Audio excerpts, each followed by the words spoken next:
migration to take innocent people and tell them they're going to give you everything in America. It's not your typical folks from Mexico coming across to get jobs.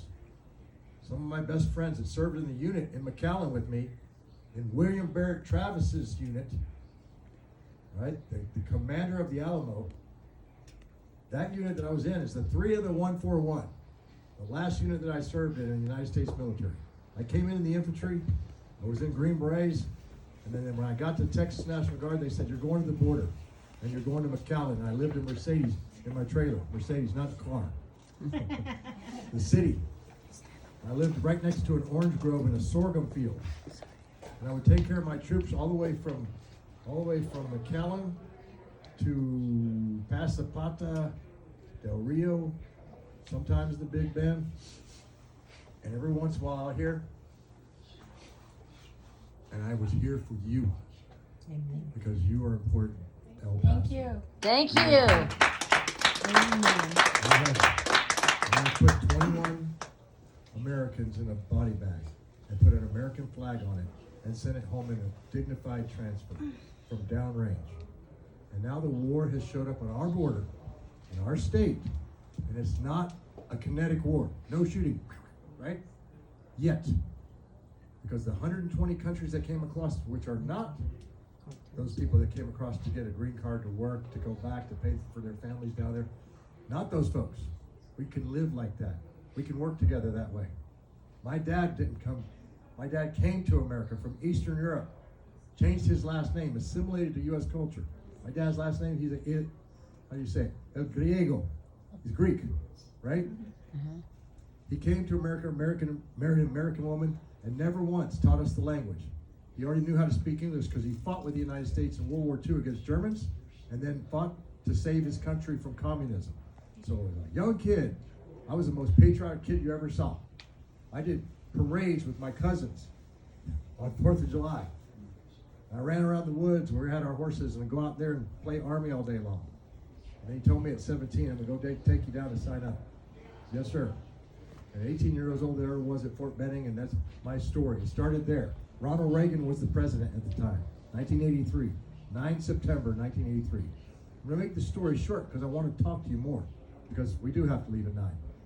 But I want to talk to you because I want you to know me and I want to know you, because this is 2, right? And this is 1. I got to hear. This is the way it works, right? So I'm an unconventional warrior, Green Berets. What we learn how to do is go to foreign places and learn their languages and convince them to fight bad guys in their country, some of those which are their government. That's right. Because of freedom, because of oppression, because of tyranny. So when William Barrett Travis was inside the Alamo, he said, this is the day it was written, 24th of February. This is the day that it was written, the Travis letter. And did you know that about 80% of them were Tejanos, Texians, originally from Texas. And the Americans came over here and said, we want to go live there too. And Santa Ana wasn't too nice to them, right? So they got in a fight. So they're sitting in the Alamo, and Texas would not exist today and be part of the United States if some people didn't stand up and say, fellow citizens and compatriots were besieged on all sides by enemies under that time, Santa Ana. But right now, the enemies are under, what is this? What's the scripture? Romans 8, right? Ephesians 6, yes. Romans is a different one. Ephesians 6. Principalities, rulers of darkness, evil one. Right? You cannot just be a singleton being and not know that something else exists. I can't separate church and state in my life. That's right. I can take care of you. That's I can right. bleed for you. I have. There's another thing on there that I don't give away. That's a Purple Heart. Because I'm willing to take that hit. Like I said, 21 of them who also got Purple Hearts didn't go home. Some of them my friends, very good friends, that I went through training with, that I knew their families, that I went home and spoke to their moms and said, your son, your dad, your husband was a great soldier. And he stood the line, and he stood his post until properly relieved. That's our first general order. Anybody in the Army knows that. You guard everything with the limits of your post and quit your post only when properly relieved. Why is it there a time, a place, and a moment where the people are seeking watchmen. Ezekiel chapter 33. If the watchman doesn't tell you, it's on his head. So when I sound the alarm on the border, and I say to the governor, in the current governor, in the hangar in Del Rio, when 17,000 Haitians showed up behind us, and we tried to hold them off that night. It was about 700 at the time. There were only 40 of us on the border at that time. And we're trying to hold them off, and then here comes the sun. And they went, wait a minute, we can go around them. And we saw them, and there were 17,000 of them. Oh, wow. 40 of us. There's some Border Patrol guys, and there were some DPS guys. And it wasn't until you saw the news when 400 troopers showed up and helped us out. Right? We were in a fight, a physical fight. People don't see that on the news. No. They don't want to show that on the news. No. Bill Malugin, Fox News, he was down there. I'm in Roma, and Miguel Alemán on the other side, and a 50 cal lets loose from the Mike side, from Mexico, fires up into town, goes into Roma, and hits a civilian in the belly, went through his wall of his house. Oh. You don't see that on the news, do you? No. I'm there with Bill Malugin, and I said, turn that camera on. That's a 50 cal. How do you know? I said, because I know what a 50 cal is. That's shooting up on the bluffs over there. I'm at the low water crossing looking at the bluffs. You know who was up there? Texas sons and daughters guarding our border.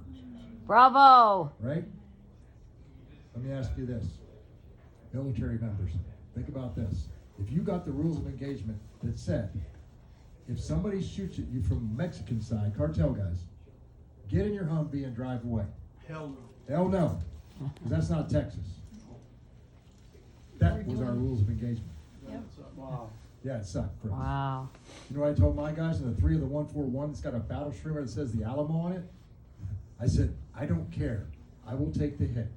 Shoot back and protect yourself. Darn right. And our boys did. Darn right. We got yelled at. We got chewed out. We've been chewed out before. We can handle that. Because we're going to survive.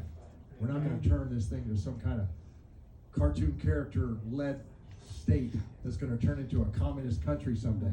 That's right. It is not. That's right. It's not on our watch. Not We're on going our- to usher in 150 years of freedom for That's right. Texas. That's I right. won't be here. I won't be here in 150 years. But the legacy that we'll leave will be here. That's For our right. sons and daughters. I got a grandson from my daughter, natural daughter. I had an adopted son.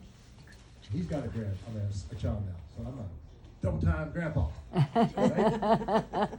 And he's a beautiful, both of them, beautiful little boys. I want them to have water. I want them to have electricity they can afford. I don't want them to be part of the 40% of Texas that can't afford a home because of stupid property taxes that are unlawfully plundering the citizens. That's right. Look at history. When you read Bastiat or Locke or any of those people, Bastiat, this was during the French Revolution, said, America is a great place. They don't unlawfully plunder their citizens. That was in the 1700s. All right. Guess what? We're sitting at the French Revolutionary times Yes. because we have a hybrid color revolution that's going on without you knowing it. I was the guy that used to have to create those things downrange in other countries to fight ISIS, to fight whatever. You name it. Al-Qaeda in the Maghreb. Trinidad, if you're going to go down south, if you're in 7th group. Right? I was a 3rd group guy, so I had to go to Africa, sub-Saharan Africa, deal with Boko Haram, and all these states that only want one thing, and one thing only. And that's called a caliphate. And a caliphate means world domination. It's not, has nothing to do with religion. A caliphate only wants to dominate with power, with danger, with hurting people, right? Killing people. Because if you don't, they have this thing called the verse of the sword. You know what the verse of the sword says? You can cut off their heads if they don't assimilate to you. Right. You don't get to come to Texas and not assimilate. Okay, you don't want to? Keep your culture. Keep it in your doors. You put that on our streets. You make us put street signs out that says some kind of different name.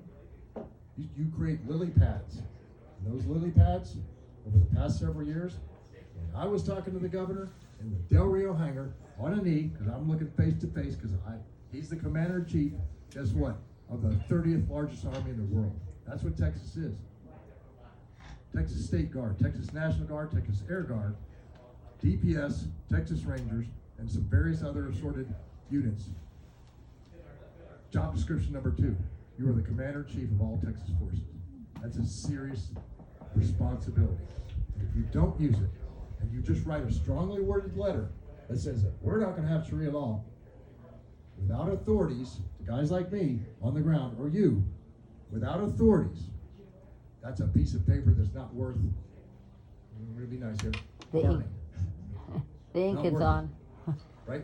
But when you do give authorities to hard men and women who can do hard things and do bad things to bad people, because my first day on the border, right there in Roma, and I looked at the port of entry, on the Mike side, 3 bodies hanging upside down.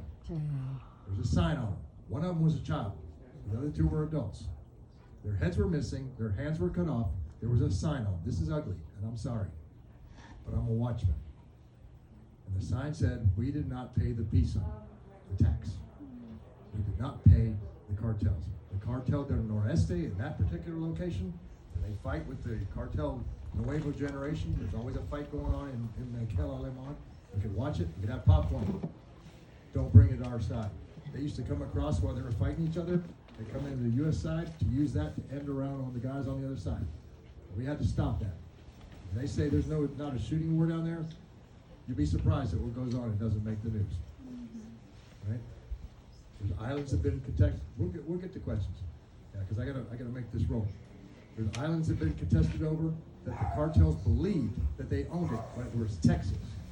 Zapata, down by the Butterfly Sanctuary, right? Which is also a no-go zone for Texas law enforcement because the cartels own it.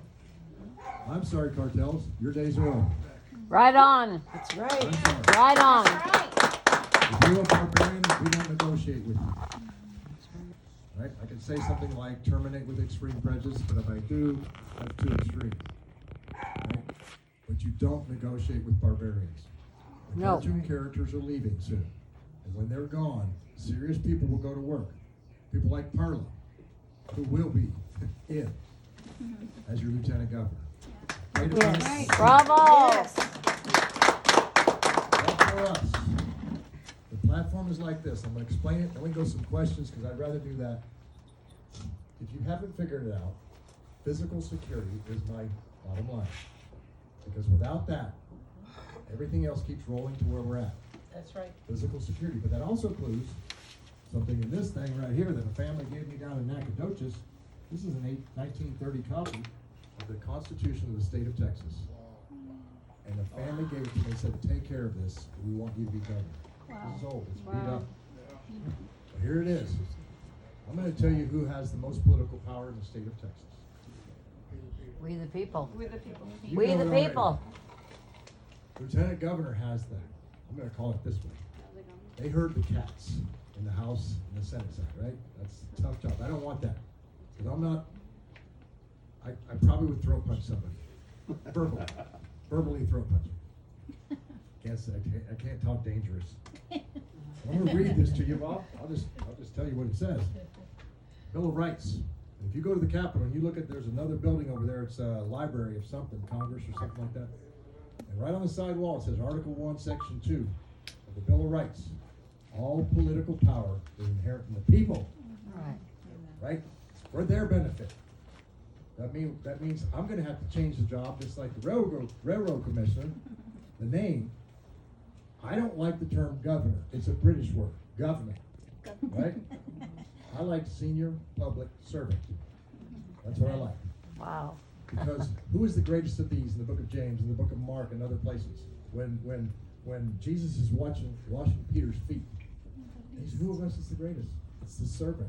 That's right. And it's not to be greatest, it's just to have that heart. Where the center of gravity is not things, GDP, okay, the triangle, okay, crude oil coming out, that's great. But we're sitting at number 40 out of 50 states on education. Do we care about our kids? Yeah. When we don't have a task force for countering human trafficking, when I go and speak to the Texas Rangers, and I know them all, at the top, I work with them on the border, and they say, well, the end state, or the major crimes list and the things that are covered, they're ranked.